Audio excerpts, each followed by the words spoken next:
pursue a life worth living together. Hello, and welcome to Season 2, Episode 11 of the Relentless Pursuit podcast. Goodbye, 2020. See ya, 2020. Is that how you feel about it? A little bit, yes. Not entirely. Well, I don't know if I feel like that, but... No, this is not good riddance. It's not good riddance. So Okay. Before we say goodbye to 2020, and for some it'll be good riddance to 2020, I think it's important to really consider like the idea of reviewing your year, having kind of like a year in review of sorts, because you don't know where you're going until you know where you've been. Mm-hmm. And so this idea of taking some time to think about the year and what's happened and kind of what's unfolded and what you've learned, the things that were good and the things that were not so good are a great tool in helping anybody to prepare for what's ahead in 2021. Yeah. And so I think that is really important. Yeah, and this is really the first of a 2-episode series, we'd like to call it, because as we prepare for 2021, there's this first important step of looking back at 2020 and taking a look at really where we were a year ago as we were preparing for this year, what transpired, and that's the first step. And then the second step is really like using that feedback that we're giving ourselves, that reflection, to try to lay the best plan that we have for the year ahead. And I know what some people are thinking. Like some people are very like anti-New Year's resolutions. And, I was asking our audience on social media, like, what do you think the last 2 episodes of the season are going to be? And someone even says, is this a look at Jordan and Rosanna's New Year's resolutions? Kind of making fun of it a little bit. We're not that hard to figure out. Yeah, but we've been doing this in some way, shape, or form for about 5 years. And I think it started once because my birthday is at the end of the year. And then it's like my birthday thing, or it's Thanksgiving, my birthday, Christmas, New Year's. And so we usually get some like date time around this time of year. Mm-hmm. And it transpired, I think the first time over sushi, maybe about 4 or 5 years ago. Always a good conversation over sushi. Yeah, just we were kind of talking about, all right, well, like this is how the year went. Like, what do you want to do? And I think it was you like challenging me, like, what do you want to do this next year? Like, what's on the horizon for you? What are you looking at? Mm-hmm. And then we've done it like over coffee at Starbucks, like same thing. An end of the year kind of date, just kind of talking through like what are our goals as a family now that the kids are older, like what do we want to do? And I think we've gotten better at it over time because it's become like a practice and a habit. Yeah, and it always changes, and I think it adapts to just who you are at that moment in time and the way you think about things. So there's no one set process, but we will kind of walk through our process for how we're going about it this year.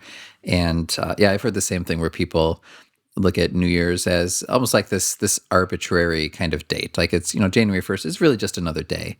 And it is, but it is a great opportunity where even if it's imagined, it's this feeling of like turning the page, you get a fresh chapter that you can write. And so I think at some point, whether it's annually, whether it's quarterly, like reflecting on where you're at. Like we had previously been having a conversation about questions we ask ourselves, and one of those questions is, are we getting closer or further away to each other and to the goals that we envision for ourselves? And so the end of the year for us is a really great time to really like intentionally explore everything related to that question. And hopefully that helps us move closer towards one another and everything that we envision for the next 365 days.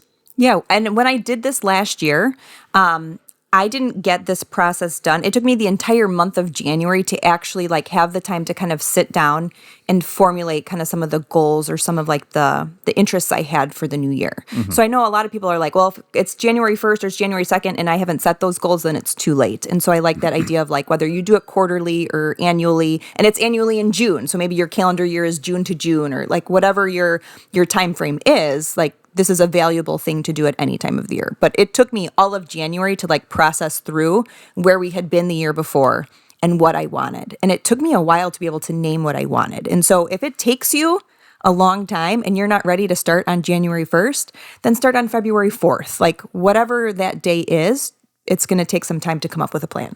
Yeah, so whenever you happen to be listening to this, whether it's at the end of the year or in the middle of the summer, maybe that's the first thing that we would encourage you to do is like take the time for yourself to begin that reflection on what has transpired over the last phase of your life, whether it's been the past year or however you define that, because that is, it seems like you're saying it's a really intentional process, and you can't just scribble a few notes on a napkin one day and feel like you're set for the next year. Like it almost takes this mental like coming around to really understanding the circumstances and the goals and the opportunities, and that you can't just fabricate that in one quick sitting. No. And I got this. It was a goal planner that a friend of mine recommended last year. She said, I think this would be right up your alley. I've mentioned things from it throughout some of the episodes this year. Yeah, hold it up. Let's promo this. This was an intimate friend of yours for quite some time at the beginning of the year. I remember. Yeah, it's called the Cultivate What Matters 2020 Powersheets Goal Planner. So Cultivate What Matters has a whole line of things, but it gets you to basically like name your strengths, your fears, what's holding you back, and like it helps you to like create these goals in these different areas of your life. And so it asks you to like rate these categories in your life and where you're at, and then looking at like if I rated family as a 2, obviously I have a lot of growing in that category. So then it like helps me kind of like name and then have a plan. So like name the goal. So this is the goal, and then plan it into achievable steps and action points and things that I could not check off, but keep myself accountable for. Right. And so, in my process for reflection and for planning is different. So, I think both this week in this conversation and also next week's conversation, you'll hear just kind of some of those steps and the processes that we each have. So, one of the things that we wanted to do with one another, like we normally do, but this time we'll record this conversation, is reflect on this past year. Because I think on the one hand, a year ago, we were planning some big things for 2020. And so we have to look at what were we planning for, and then we also look at what did we actually get. And certainly every year throws us, some wrenches, and so we have to be resilient and flexible. But I think it goes without saying that this year had some of the biggest wrenches, and how we adapted to that in the way that impacted the best laid plans is what we want to explore. Yeah. All right. So do you want to kind of dive in and just go back and forth between some of the goals you set and if you achieved them or what they looked like, and kind of just dialogue back and forth? Yeah. All right. So what I did last year was I established, let me count, 1, 2, 3, 4, 5 categories. And I just have like a few bullet points. There was a lot more like reflection work that went into it. So I looked at 5 categories.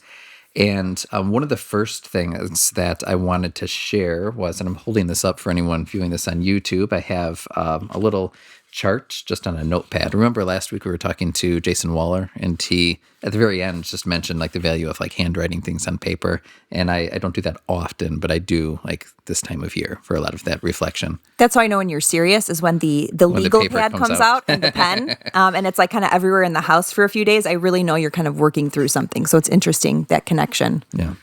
So the first thing that I've been reflecting on was about a year ago. I actually dated this, so November 2nd.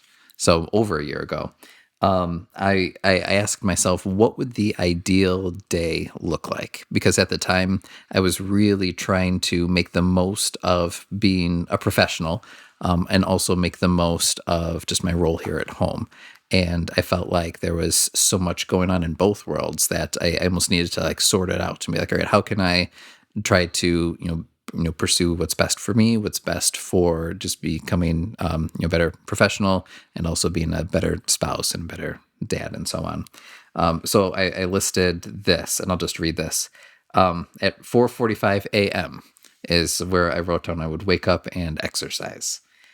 Then at 6 would be just my daily prep and family time. And then from 7 to 5 each day, it's just labeled work. From 5 to 9 each day was labeled family. So like there's a very clear like timestamp for like both of those things. And I think it was helpful for me just to turn one off and then turn the other one on.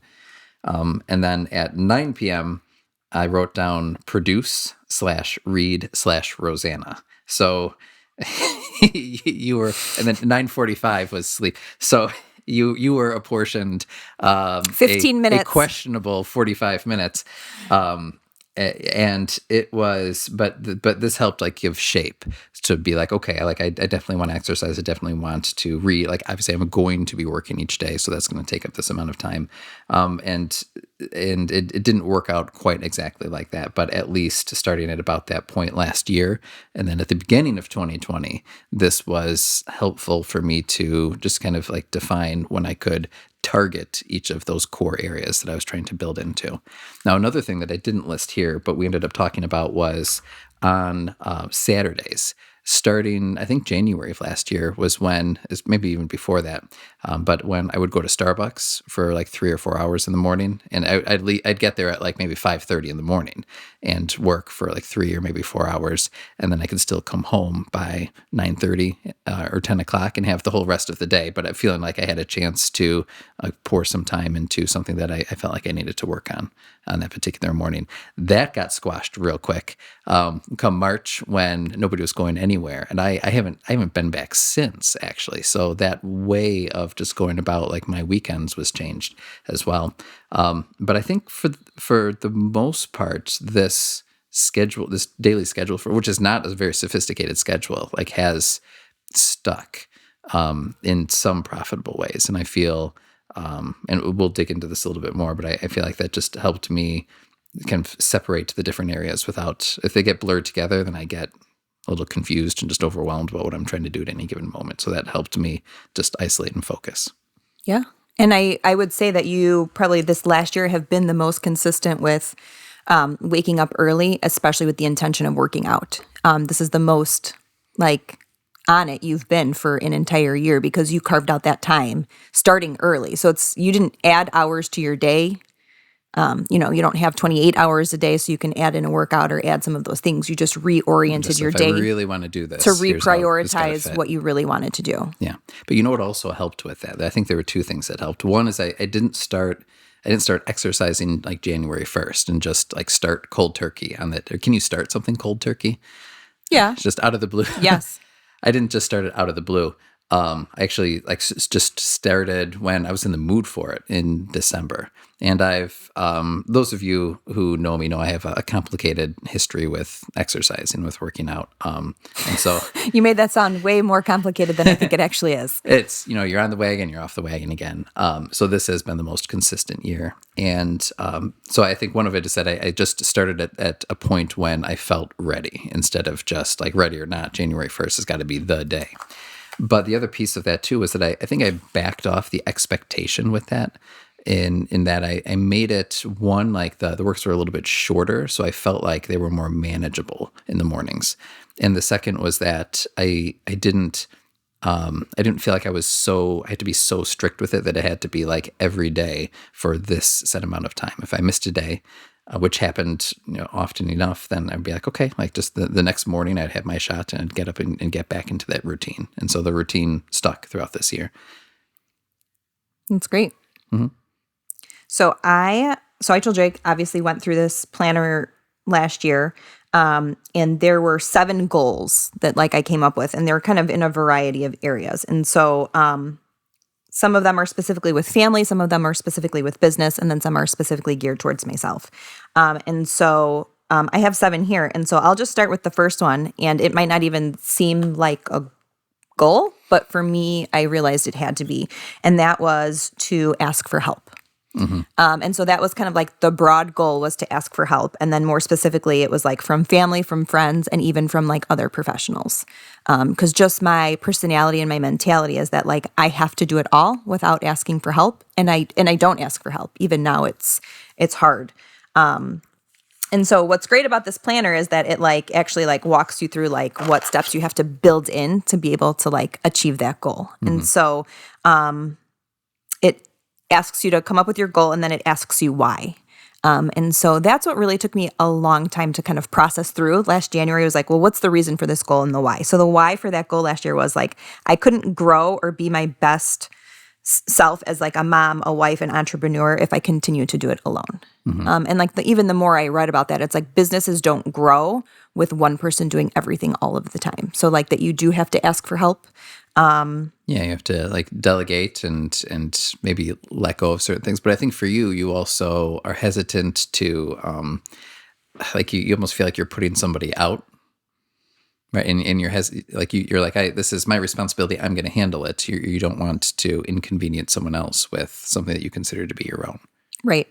And so part of it was like in some of my like my mini goals to help get me there is that I couldn't feel guilty for asking for help. Like I had to let go of my own guilt to ask for help because I could ask someone for help, and if they said no, then I could accept that, and I wasn't putting someone out, but like even having the courage to ask because I didn't want to put people out. So what made that? I'm interested that that's your first. And I remember talking about this a while back. But what made that your like the first thing that you thought of? Because you almost wonder, like you must have felt like you needed help, and that there was a barrier to actually accessing it when you were writing that down. I think for a long time, I'm the kind of person that a lot of people go to for help. And so I was taking on like the role of helping other people in a variety of ways and in a variety of contexts.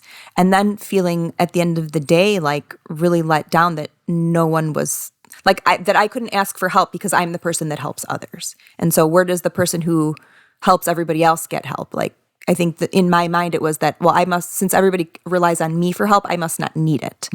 When the reality is I actually do need it. I'm just afraid to ask. Or if I ask for help, then I'm admitting that I am not who other people think I am. And so I felt tired and I felt worn down. And so I had to like be honest about that and start asking for help. And so it looked in a variety of ways. So how would you rate yourself on that this year? I would honestly give myself a 5. I think I made some effort towards 320. Out of 325. Now, out of like 10, I would say like asking for help before I was like on a 0. And I think I'm like now at a 50%. Where like I'll ask for help, maybe hesitant to do it. I still feel a little guilty, but like when push comes to shove, if there are no other options, like I will ask for help, but it's still hard. So I'd like to get better at it, but I think I made some strides. What made it more difficult was then in March, everything really changed. And so we couldn't ask for help because we couldn't see people. We couldn't rely on other people. We were relying on each other and what we could do for our family. And so it was hard to bring in other people outside to ask for help because that wasn't an option. Yeah, and I think this year has been a lesson in adaptation because I feel like a lot of the ways we kind of pictured going about our year, and I would say like in January and February, we got a lot of like momentum towards the things that we were working towards.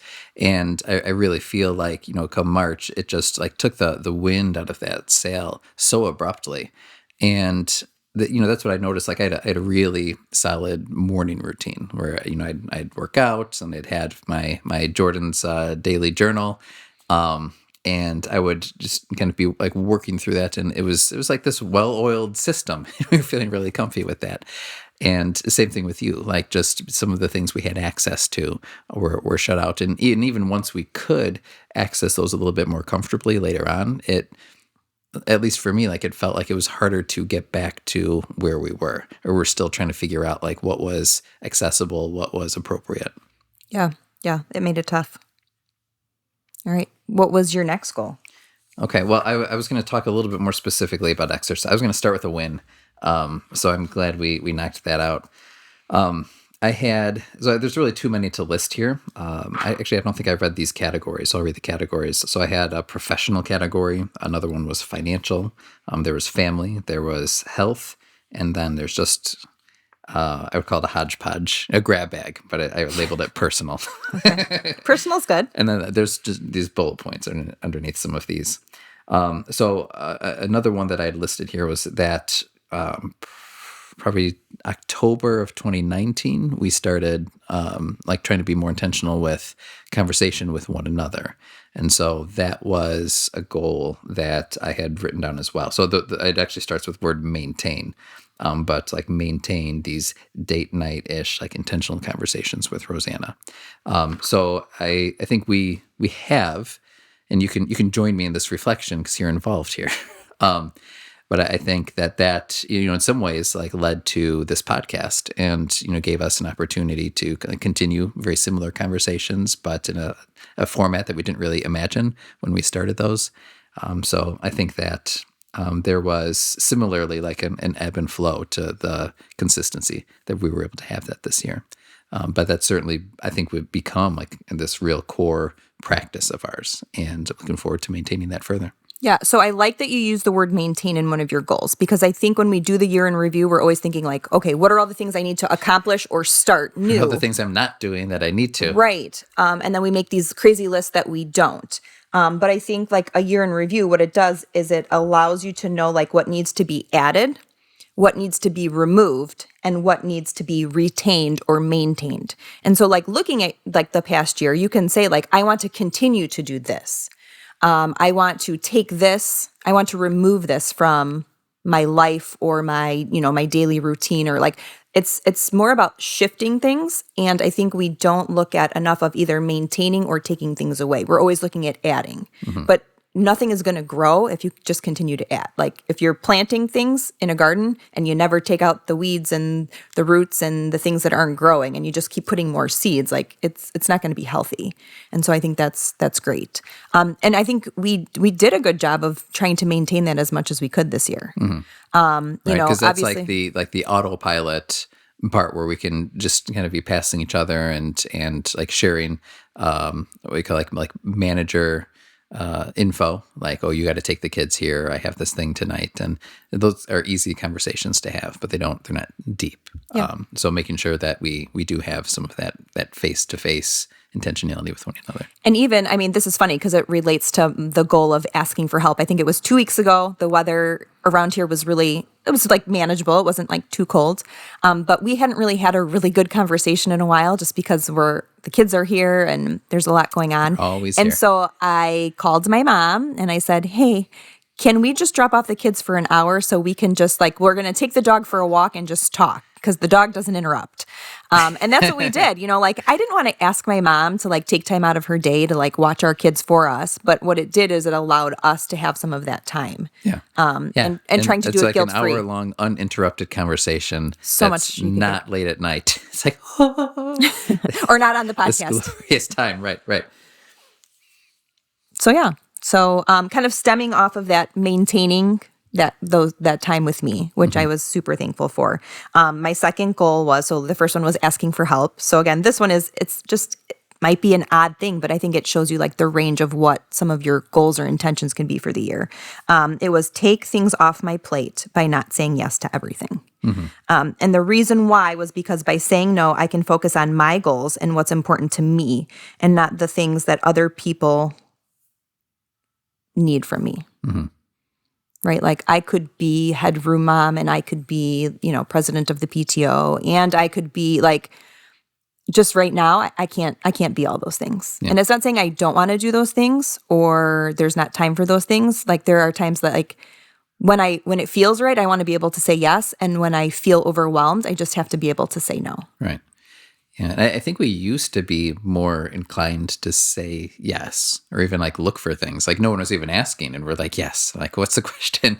Just so we can like get involved and to do that. I think that's true for both of us. But I think we're at that kind of maybe that more even keel middle age where we don't have to like prove anything necessarily to ourselves or to others as much as maybe we felt like we needed to.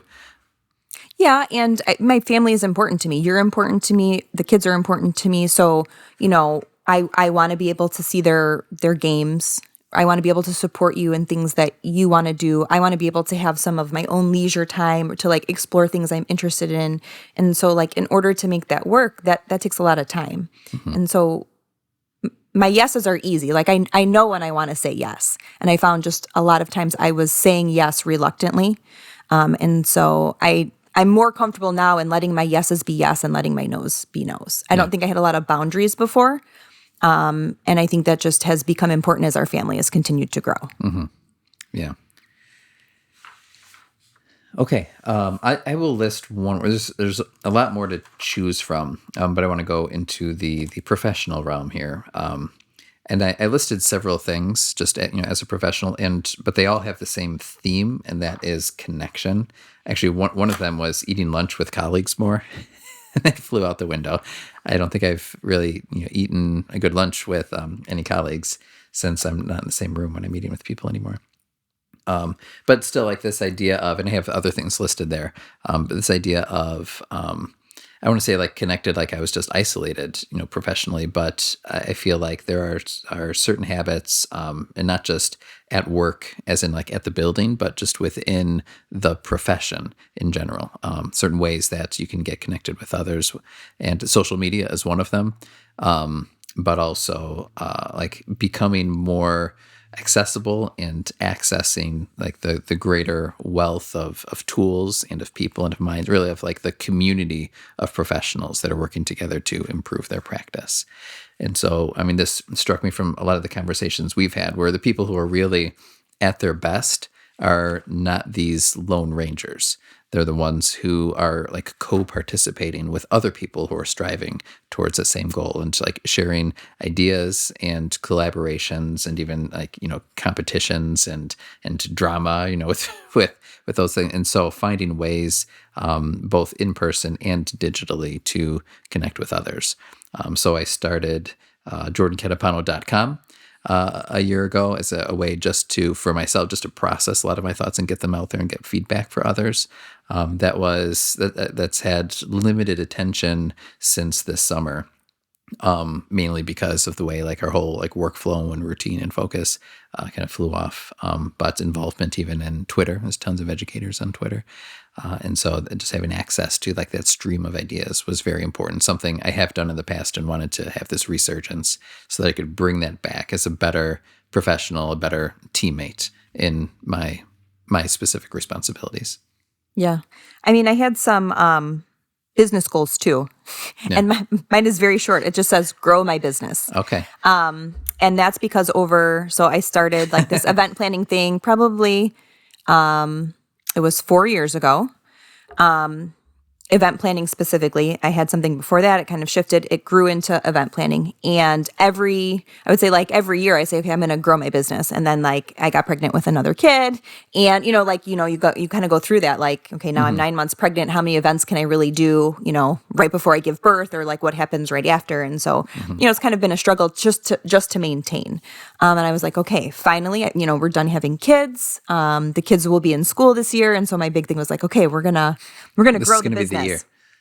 And so I got a lot of headway in January, February, and the beginning of March. I set some like pretty specific goals about how many weddings I wanted to book, about how many total paid events I wanted to book. And then as like one of my like side goals, one of my other goals, it was really just to move outside my comfort zone, both personally and professionally. And so like I opened up my social media on Instagram in the month of February last year and gained like 150 followers by like kind of being on it and doing videos and trying new things. So instead of just maintaining by like booking my repeat clients and getting some things, I put myself on the Knot for the first time. Like there were specific things that I was doing that I wasn't doing previously. Doing a little bit of like spending money to make money by like, paid marketing and advertising on the Knot, trying different software like HoneyBook to like book clients and manage and maintain that to like streamline my process. Things that I had been afraid to try that I finally did to see if it would make a difference. And so now I'm looking back at like my stats and my numbers. Hey, did I book those 6 to 8 weddings that I said I wanted to book? Did I book 15 paid events? And what transpired with what happened in 2020 and how that derailed part of it. And now how do I continue to set those goals for my business for 2021? What is that going to look like? Because people were asking me all year, gosh, what does this mean for your business? Are you like, is the wind out of your sails? Yeah. I feel so bad for you. I remember in March and April, you were constantly on the phone and your work was like just reviewing contracts with or not the contracts with you, but the contracts for my clients with for who your they had with clients their with vendors, vendors, and seeing like what plan B needed to be. and supporting them through that and working with them. And so what was interesting about part of the reasoning for growing my business, my why was I wanted to build a brand and a persona that transpires just like event planning or like wedding coordination. Like I wanted it to use me like as someone with a voice and a reason to motivate, inspire, and help change others. And so what's funny is I was able to do that in a very unexpected way by being there for my clients. Like even just their feedback of like me being there for them, like helping them walk through this is I've left them with like really like what I wanted, who I want to be and like the legacy I want to leave. And that's to like inspire and help people and help change them to be better too. And so many of them have said like, I couldn't have done this without you. Like, I don't know what we would have done. And like, not in a silly way, but people who are invested in getting married and it's kind of being ripped apart and then moving forward anyways, me, kind of being coach and counselor through it as opposed to just, looking at contracts. Yeah. So you had a vision for, like you said, like just transcending the transactional nature of it. Like you're not just performing a service, but yeah, it's like event coordinating and life coaching. Well, I want to leave them better than when before they met me in some way, shape, or form. Yeah. And so even I had a couple who had to cancel, postpone, then ended up having a smaller ceremony. And even I talked to this client not too long ago and she said, oh, just so you know, like we're going to have this big celebration probably in 2022 and we're going to use you again, right? Yeah. And it was just like that, like there's a connection there and like we've established some trust and they're still like coming to me for advice and feedback and like it's not just about like me coordinating their wedding. There's something lasting there. Yeah. And I think it's more fulfilling for you at the same time because it's like I don't want to just like clock in and then get paid and then clock out. But there's care there, a piece of you that you're trying to deliver with each of those. So I think it's good to reflect on. I mean, this year really like shut down that industry for quite some time. It sure did. You've been revving your engine a little bit more, and I'll be excited to see what next year brings with that. Yeah. I think, we can continue through these, but we're coming towards the end of our time. But I wanted to ask you, like, what's the relationship you see between kind of reflecting individually on the things that you said a year ago you wanted to do or to be like, and then like reflecting conversationally with someone else? Well, I think that's the one thing that we talk about is like, or two things, intentionality and accountability. So like I set these goals last year and it's not like you helped me devise these, but I kind of told you what I was looking at. With some good conversations. So you could kind of support me and check in and be like, hey, how's that going? Or like, are you working on that? So I think that accountability piece is good. But a lot of times the conversations that I have with you, like after the fact, after I review it and go through it and like, hey, did I meet this or not? When we talk, it helps me kind of process like how I'm feeling about it. It kind of lets me really know like where I'm at because sometimes I don't know where I'm at and it takes a conversation for me to like almost draw it out of myself instead of like being in your head and like being like, oh, I didn't meet that goal. What does that mean? It means I'm, you kind of get down on yourself. Whereas sometimes processing it helps me understand and then even getting your insight because I trust you is helpful too. Or you point out something that I've kind of missed along the way. Mm-hmm. Yeah, I agree. Like you kind of need both, and certainly over the next week, and we'll talk more about our process over the next week. But we'll leverage both of those aspects as well, because you need to be able to think through these things on your own. But it's helpful to have at least one other person that you can share them with, and someone to ask those tough questions. Like there's more here that I'd like to talk about, and obviously one of those questions is like, well, why didn't you end up like fulfilling this thing for yourself that you started? Like what changed along the way, or what barriers came up? In fact, actually, that's one of the things that I listed when I was doing my little Geordie plan from a year ago. One of the categories was what gets in the way of this. Meaning like of my ideal day and some of the things I envisioned for myself. So I wrote down lack of energy, changes in motivation, stress, which just diverts my mind away, lack of confidence, lack of direction, or just like more, I would say it like more fires like you feel like you're putting out fires instead of like being more proactive. So like more fires / work / emergencies / things like that. So I think that's a piece of the bigger reflection. And those of you listening, you need to know, like, you can't knock this out in a short 30-minute conversation. This will be first of, I think, several conversations that we'll have over this week, just kind of dissecting more of what 2020 brought us. There's some other things that we didn't really address that did come up that weren't part of our original plan as well. Obviously, the pandemic is kind of the game changer with the access and the opportunities we thought we had and ended up not having.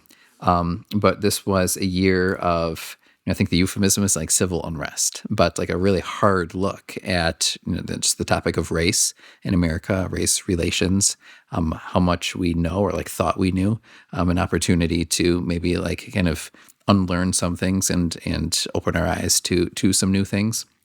And the opportunity has always been there, but it unfortunately sometimes takes a catalyst to really like spur that, and I certainly felt that spur this year.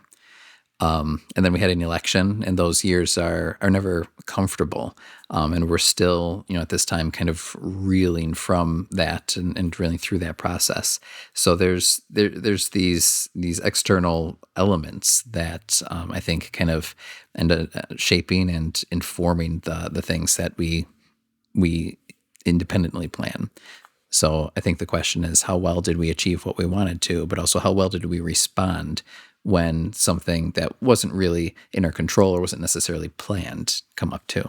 Yeah, like we have to grant ourselves the permission to like change our mind, to update our goals, to shift our thinking. Like at any point this year, some of those goals I had set for myself were still in line with like what I could manage just, based on what was going on. But like at some point, should I have added a different goal? You know what I mean?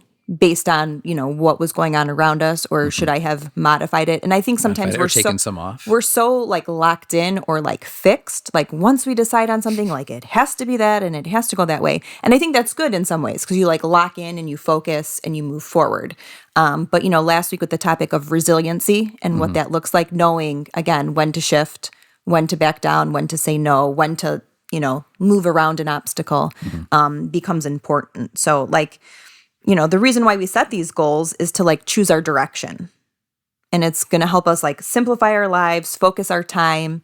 But that doesn't mean that we can't change that as we go along. We don't have to be locked in for an entire year or an entire 3 months. Like we can let some of that change and growth happen. Yeah.